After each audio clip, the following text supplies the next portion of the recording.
Okay, today we are going to speak about obstacles for our creativity. What are their obstacles, hidden and obvious, if we wish to express ourselves? Well, one of them for sure is conditioning, because okay, there are many kinds of conditionings, and we easily may speak about dogmas like social and religious, but it's always difficult to speak about such subtle conditioning which are scientific, and some social conditioning can be also very subtle. And modern spirituality also supply us with a huge conditioning. Actually, if spiritual seeker, if spiritual practitioner is in a wonderful vibration of, like, you know, I respect myself, I respect Lord God who created me and who is the source of my talents and ideas and energy and life force. I love myself the way I am. I'm not just accept myself, because acceptance is some strange, because acceptance, you know, it's like I may hate myself, I may don't like myself, but what to do? I have to accept myself. You know, but embrace myself, yourself, any self. That's wonderful. And then we're naturally in a position of creativity, and you know, of course, spiritual and religious conditioning, they give us such wrong ideas, like, you know, if you want to grow spiritually, you have to meditate. And to meditate, you have to learn Kriya Yoga, Kundalini Yoga, Vipassana meditation, Zazen meditation, Dzogchen meditation. So it's like techniques you have to learn, other way you are good for nothing. And I mean, I like formal meditation, because if all that techniques, they exist for thousands of years, it means it's a powerful tool for self-inquiry. But at the same time, you learn this tool, and who knows, maybe sometimes you have to be even free from that tools. Of course, better to be careful, because all that tools are really important, and yeah, better to use them. Well, we have conditioning that spiritual progress, okay, you have to take certain mantra and practice this mantra. But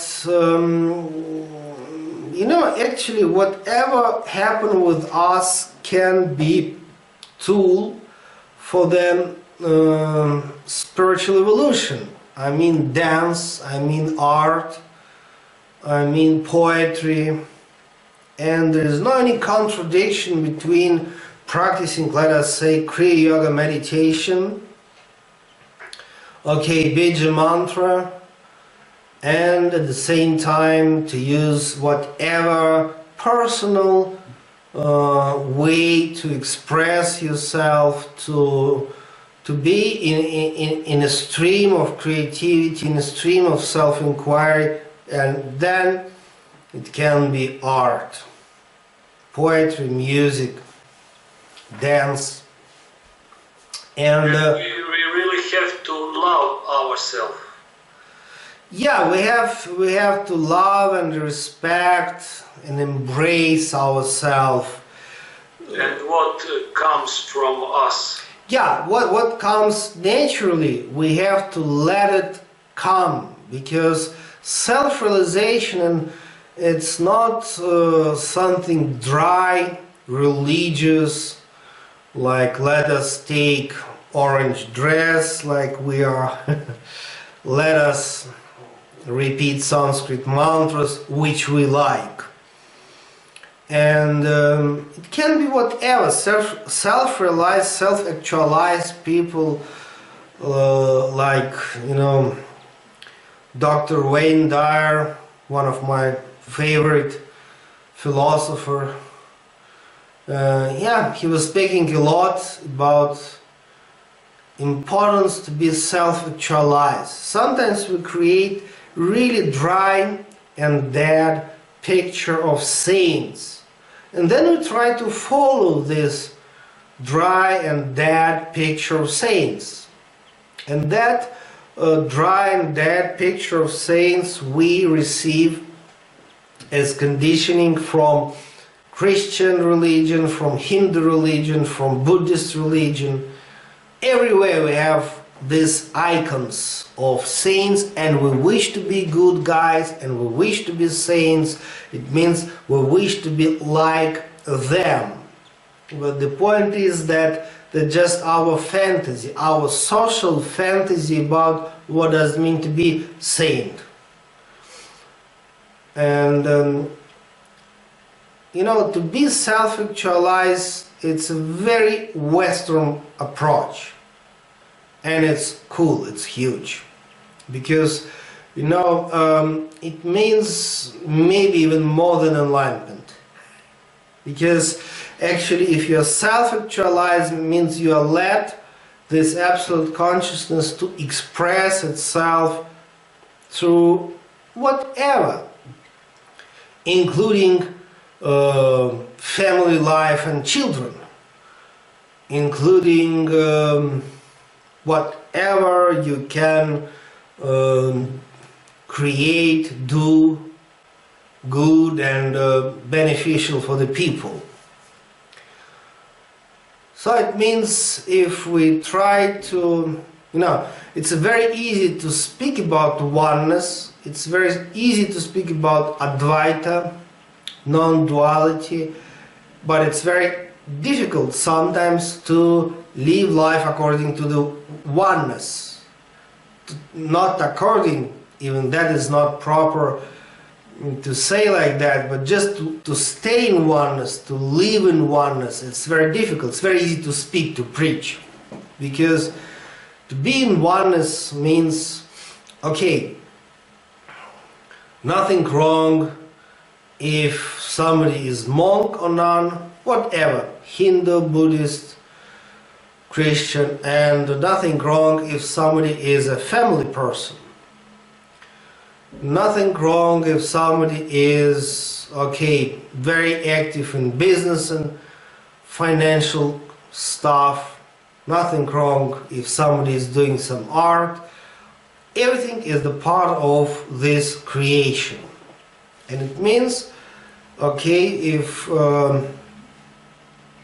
we think that, to practice self-inquiry and meditation, we have to be this and this and this, we have to be vegetarian, we have to be monks, we have to be, just go and stay in Rishikesh or Tiruvannamalai, or we have to do this and not to do that. But creation is, it's science, it's art, it's family, social life. And if somebody is starting to deny all that, then it's not oneness, not Advaita. Then it's like we try to divide them. And I remember in 90s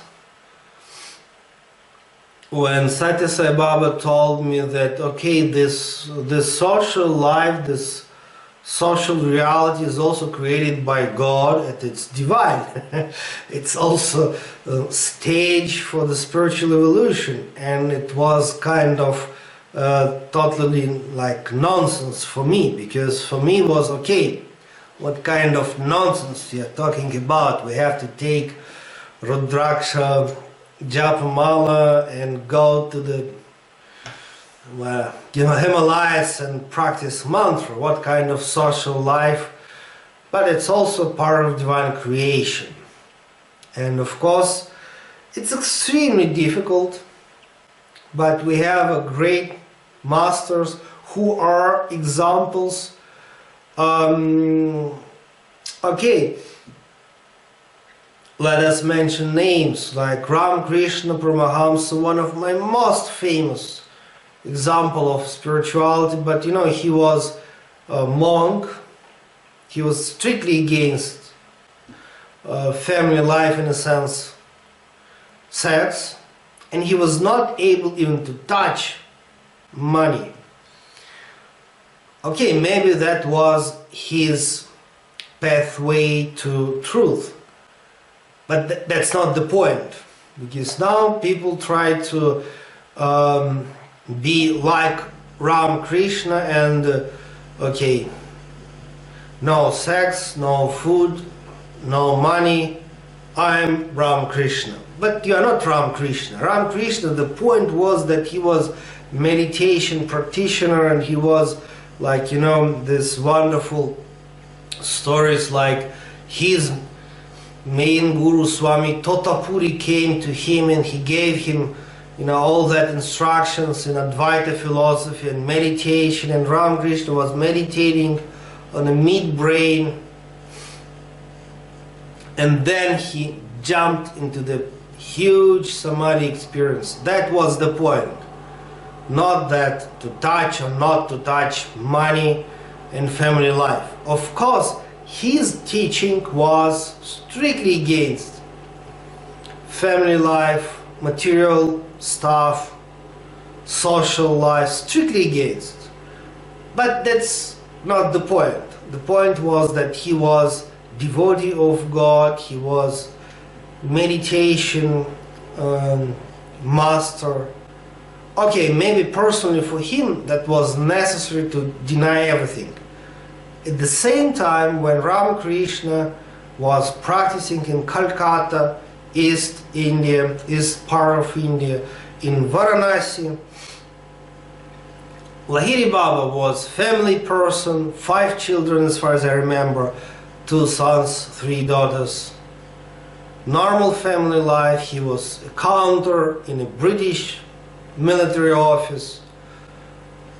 You know, but at the same time, Lahiri Baba was in a state of absolute consciousness. So it means the point is not to deny social outside things, but the point is self-inquiry.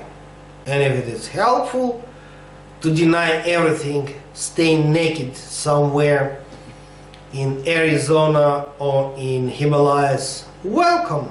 But please do not think that if you are staying without money and naked, it means that you are saint. You know, it's like that's what I mean conditioning.